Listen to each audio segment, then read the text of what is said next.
Hi, I'm going to give you an introduction to formal logic. First, I'd like to start off by giving a little bit of history and credit to those who founded the discipline or the study. Aristotle is credited for being the first person to formally study logic. He lived over 2,000 years ago. He's famous for leading the academy in ancient Athens. He is the first person credited with formally studying logic. His student Theophrastus is credited for the first person to describe the reasoning called modus ponens, which is ancient Greek fancy way of saying deductive reasoning.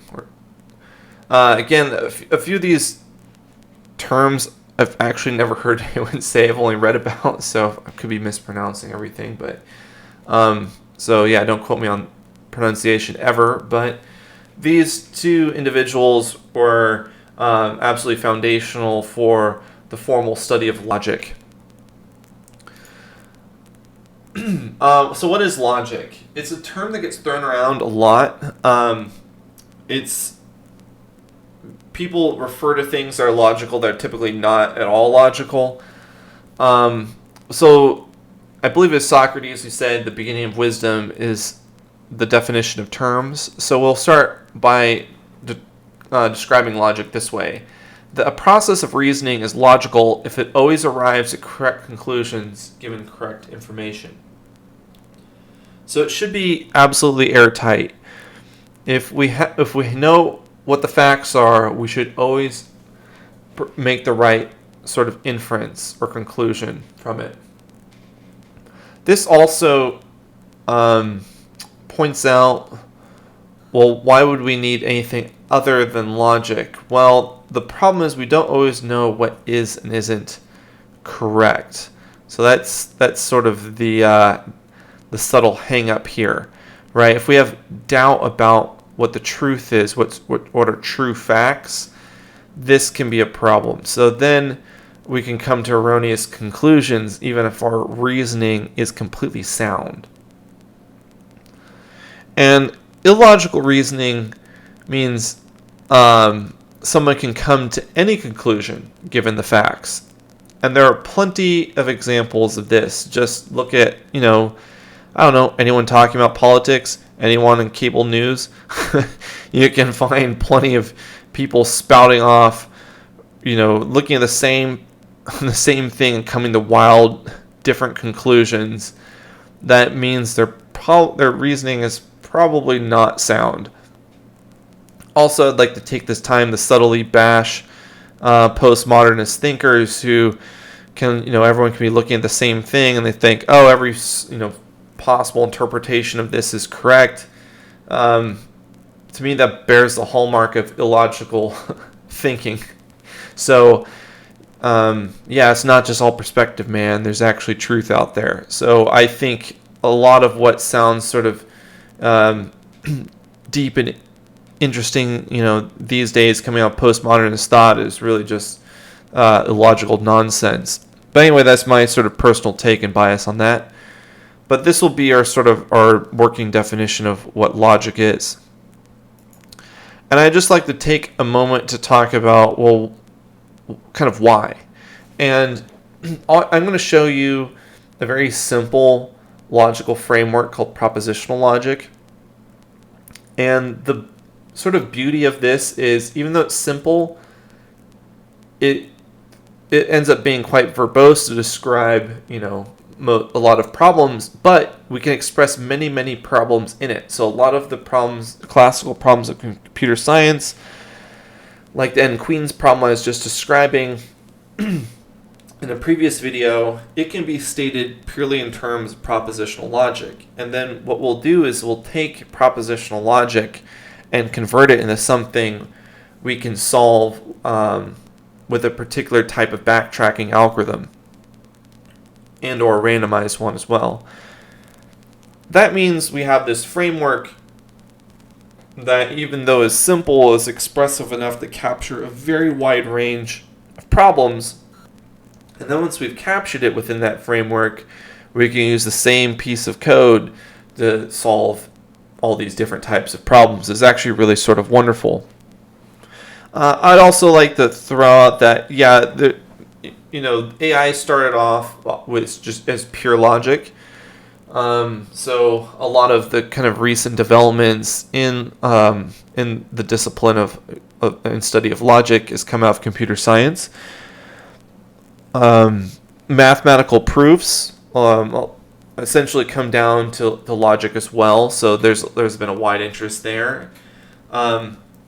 Though you could think, well, maybe the sort of classic AI, the symbolic systems, as they're usually called, are not quite as popular these days, thanks to neural networks and machine learning, things I study. I don't think purely logical systems are going to go away. I think there's going to be a synthesis of the two, and there are still systems and research going on coming out of these logical systems. I've read papers very recently that use machine learning to come up with probabilistic soft logic. That's actually what it's called. A way of dealing with that uncertainty. It's very recent. And I just read a paper that is an AI system that mines rules from code on GitHub from publicly available repositories and develops rules. So this would be an example of inductive reasoning, and develops rules that it can later use for QA and like bug checking. So it can mine, it can find common patterns, and then compare your code versus these kind of common usages and infer maybe you shouldn't be doing that. That looks like a mistake. So it's kind of next level sort of static analysis that's AI driven.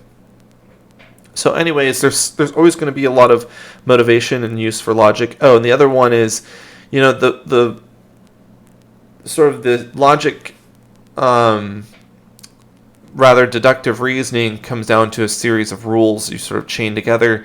This typically makes sense to people. You can explain what the rules mean. You can follow the reasoning of, the system. So that's what made early AI great. So you could say, oh, it started with these facts and ultimately came to this conclusion, and you can verify its thoughts the whole way, versus sort of more modern, neural network systems, machine learning systems. They're often totally opaque to the human mind. As soon as you start getting into the realm of, well, you have a bunch of probabilities and they're all sort of interacting and soft sort of weights, and then that becomes sort of nebulous and difficult to interpret, though is often much more robust than certainty. So there's sort of a trade-off there, sort of clarity versus robustness. But anyways, I think there's still a lot of reasons to look at, standard formal logic. I'll also just throw out there different types. I've kind of alluded to different types of logical reasoning. Deduction. So this is it's chaining together a series of rules. So that's what modus ponens is. Induction is. So deduction is usually actually what most people think when they think of the word logic. That's like basically proving something. It's using general rules applied to specific facts and coming up with new conclusions. Induction is determining what the rules are from specific facts, that is, data. So this is any form of empiricism or scientific thought. So when you think of a scientist proposing a hypothesis, then testing it against data, that's inductive, right? So that the hypothesis is the new sort of rule or law or something, and the data supports it or it doesn't. Again, I'll point out deduction has that Achilles heel of, well, if some of what you believe are facts are actually not true, then even if your reasoning is totally sound, you can come up with erroneous conclusions. So you can get sort of poisoned by misinformation, if you will. Induction has the problem of incompleteness. It has that you don't necessarily, one, always have enough data or any data about something, and two, as Karl Popper, the philosopher of science, said, there are only two kinds of scientific hypotheses: the ones we know are wrong, and the ones we've yet to prove are wrong. So, as soon as you come up with a counterexample, the data can disprove hypotheses conclusively. It can never confirm. It's always open. It's always open to revision. So I guess I was kind of, poo-pooing the postmodernists maybe a little too much, because their whole thing is there's uncertainty about every truth claim. That is certainly true of inductive reasoning. So you can say the sort of the strength, that's not a bug, it's a feature, right? That in fact, that's the benefit, is you can keep revising and keep sort of honing in on the truth, and that's also true as well. Anyways, before I go down the weeds into that too far, know that is one form of reasoning, and that also has sort of its problems. Each of these has its sort of plus and minuses. And finally, abduction. This is the kind of Sherlock Holmes style of reasoning of, well, we know what the conclusion is, we're looking at the facts, and then we're going to reason backwards through those rules to figure out what the premise is, so what happened. So that's, it's also, you could think of abduction simply as process of elimination. So, we see this man is murdered, and he smells like bitter almonds. That must mean he was poisoned with cyanide, because cyanide apparently smells like bitter almonds. That's the most kind of Sherlock Holmes thing I could think of, but I could have probably looked up one of his actual books or something. But anyways, that's abduction. Is we see the person's murdered, and then we gather clues and eliminate all possible explanations till we come up with the small set of what's left. The problem there is you might not have enough clues to winnow down possible premises. But anyways, those are the three main sort of types of logical reasoning. From this point on, when I talk about logic, I'm mostly going to be exclusively going to be talking about deduction. That's usually what most people think of as logic anyways, but that's what I'm going to be covering from now on. So again, I'm talking about modus ponens, this very simple idea of you have a premise, if you believe it to be true, you come up with some conclusion. So the idea here is, if you have a true premise, the classic historical example is all men are mortal. Socrates is a man, therefore Socrates is mortal. That is the canonical example of modus ponens, that you have these rules about, well, Socrates is a man, men are mortal, so when you put those together, the premise creates a new conclusion. The conclusion feeds into the premise of the next rule. So we have true premises resulting in true conclusions. So if the premise is true, then the conclusion must be true. So if someone is a man, they must be mortal. If the premise is false, well, we don't know anything about the conclusion. That could be true or false. That's fine. However, we can't be in the scenario where we talk about, well, the premise is true, but the conclusion is false. So that'd be, Socrates being immortal or something. That'd be a problem. So this is the heart of it. These are when the rule holds. So this is called, the rule is satisfied.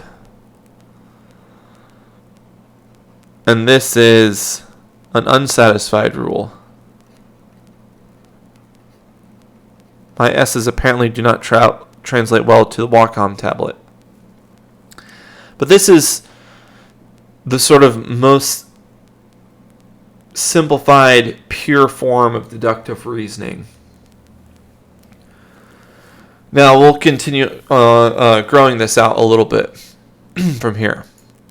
So the simplest framework for logical thought that satisfies that form or modus ponens inference is called propositional logic. Now, I think it'll become clear as I go through my through this talk that you'll see the reason why we can have different frameworks for logic. Since this is simple, it's going to end up being incredibly repetitive. But let me just explain what it is first. So we have variables in it. They can be true or false. So x is true, y is false. They can also be given in a state of, well, we don't know. So that's maybe a slight difference. They don't have to be, these would be assigned variables. This would be z would be unassigned in this case. A sentence is a rule, so that's another way of stating that. And a model is an assignment of variable that satisfies all the rules. So if we have, x implies y, if we have y implies z, then we can't have, we can have x is true, y is true, z is true. If we made that assignment, that would work. If we did the same thing, y is true, but z is false, that'd be unsatisfied. Because we'd have a true premise but a false conclusion. That means the rule doesn't hold. But we're working under the framework that, or the assumption essentially that the rule is 100% correct. So let's add on a little bit more. We have operators. These are very similar to what you expect from Boolean algebra. So we can have x. So instead of and in some language like Java, we replace it with this this upside down V, this little peak. That's and. And we could have, instead of or,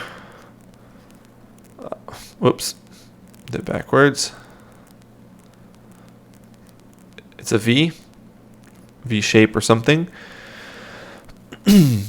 So again, there's 4 possibilities of x and y being assigned to true and false. The only way they're true is if these are both true.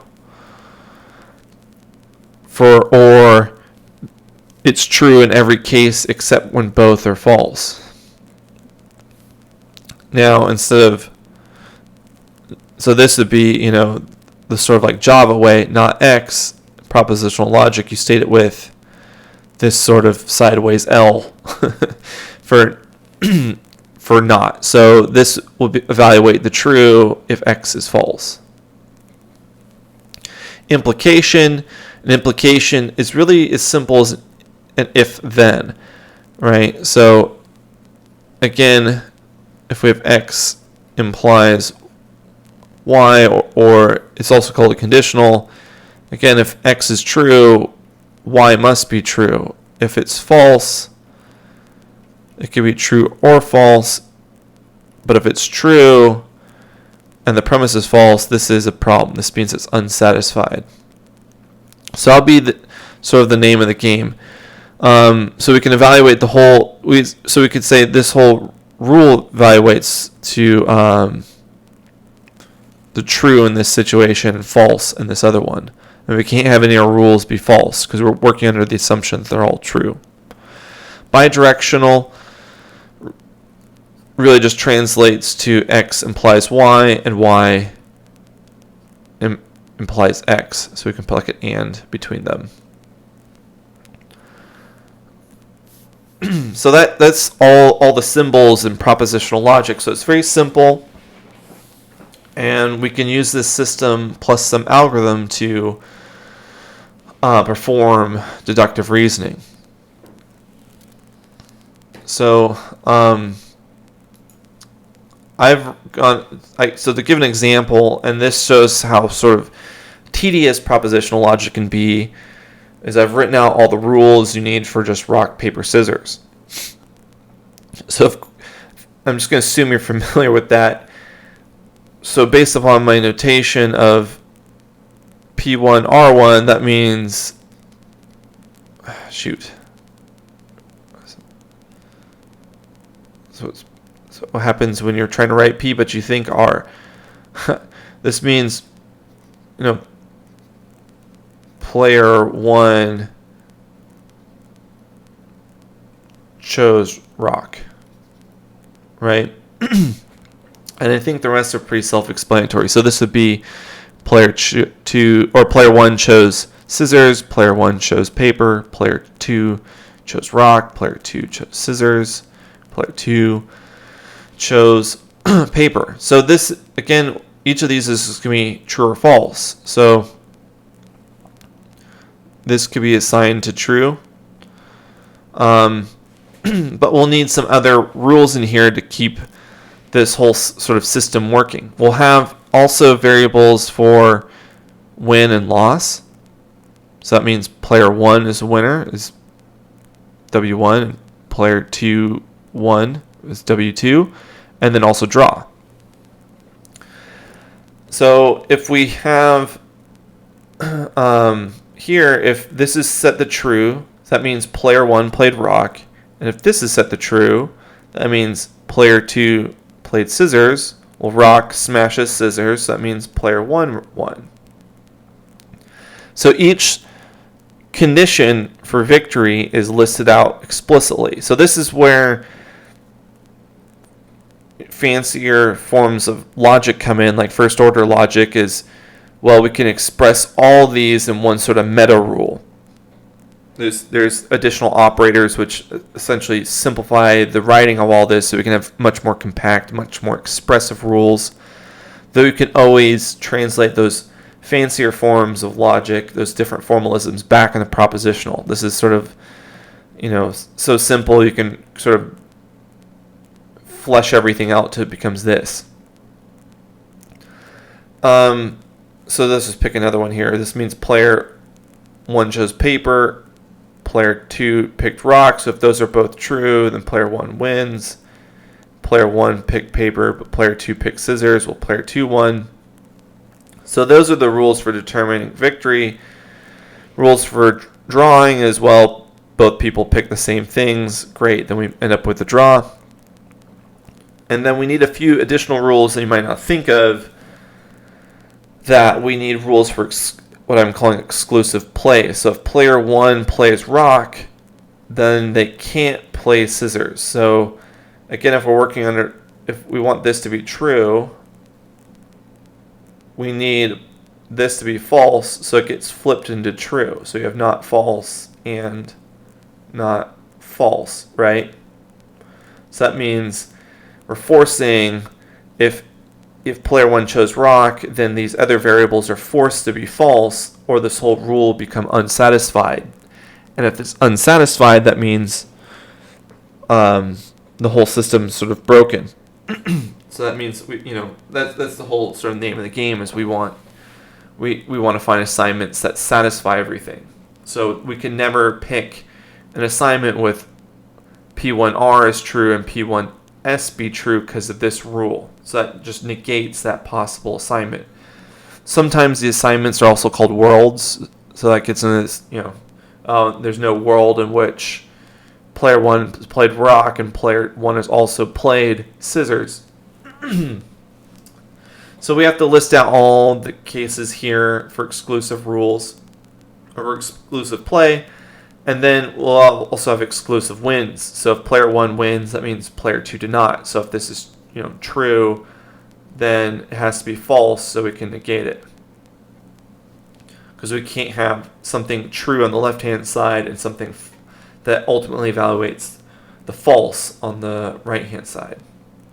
So we'll list all these out, and sometimes you can get away without explicitly coming up with every possible rule, depending on either your algorithm and maybe a few assumptions, but I kind of listed everything out here for completeness. So this means, if player 1 won, we're not in a draw situation. Down here is, if there's a draw, that means player 2 did not win. If there's a draw, player 1 did not win. So we don't want it, we don't want a world in which both people for a single game have won. I mean, that doesn't work unless you're playing some kind of hippie version of rock, paper, scissors. So again, I already mentioned this. We're talking about satisfiability. That's what we're really interested in. We have whatever bit of formula is in the premise. If that's true, the conclusion has to be true. If we're in this scenario where the premise is true but the conclusion's false, that's not satisfied. So this is satisfied, and then false, well, we don't really know. That means the rule isn't relevant, essentially. So this is also okay. So the checkmark ones are satisfied. So that the name of the game is, we're going to look through, we have a set of variables, we have these rules that sort of govern their interactions, and we want to determine, is it satisfiable? So is there an assignment of all the variables that satisfy all the rules? So of course in a game of, so what I had previously shown is essentially a template for any game of rock, paper, scissors. Now, what if we move on to a little bit more of examples? How would you judge a particular game? So if I, coming down here, I have to specify all these variables. I know I have to specify all these. I have all these rules. But then what you typically do is, well, let's take a couple rules or a couple variables and fix them or assign them. So we're just going to say, okay, player 1 has played paper, player 2 has played rock. What can we determine? So I'm not going to follow, there's a bunch of different algorithms for performing what we would call inference.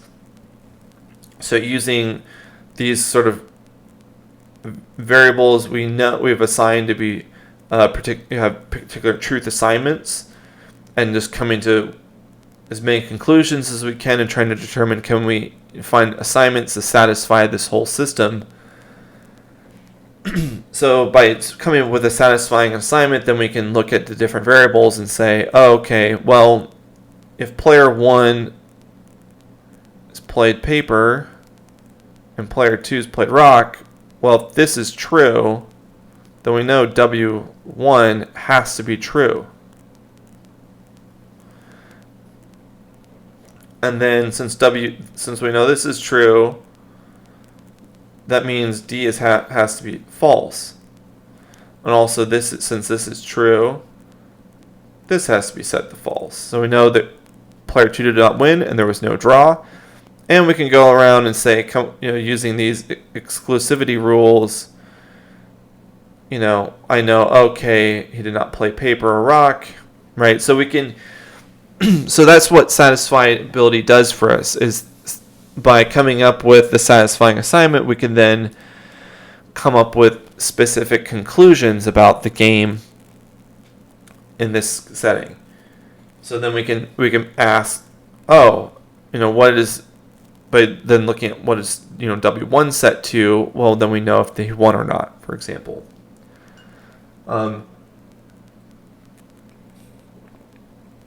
So by specifying certain things that are true or false, certain variables, by sort of fixing them and letting some algorithm determine what each other one set, we can then basically use this to answer a wide range of questions. So let's move on. So this means, yes, we can, it is satisfiable, right? I just kind of gave you a brief intuition. You're probably convinced of it that, yes, But when we've set these variables, we've assigned them, we can come up with a satisfying assignment for the rest. That's fantastic. So let's move on to the next example. So it's the same setting of rules. So down here, though, we've set player 1's played paper, player 2's played paper. Oh, we think that player 1 won. Well, the problem is, I just realized I have a typo in all these. Sad, these should all be 2s. Hopefully you caught that. That's what you get when you copy paste. Anyways, so if we have player 1 played paper, player 2 played paper, well, we've come up with it must be a draw. And if it's a draw, so this is true. This is true. We need to set this to false. There's a conflict here though. We can't do that. So there is no way to satisfy this. So I can write here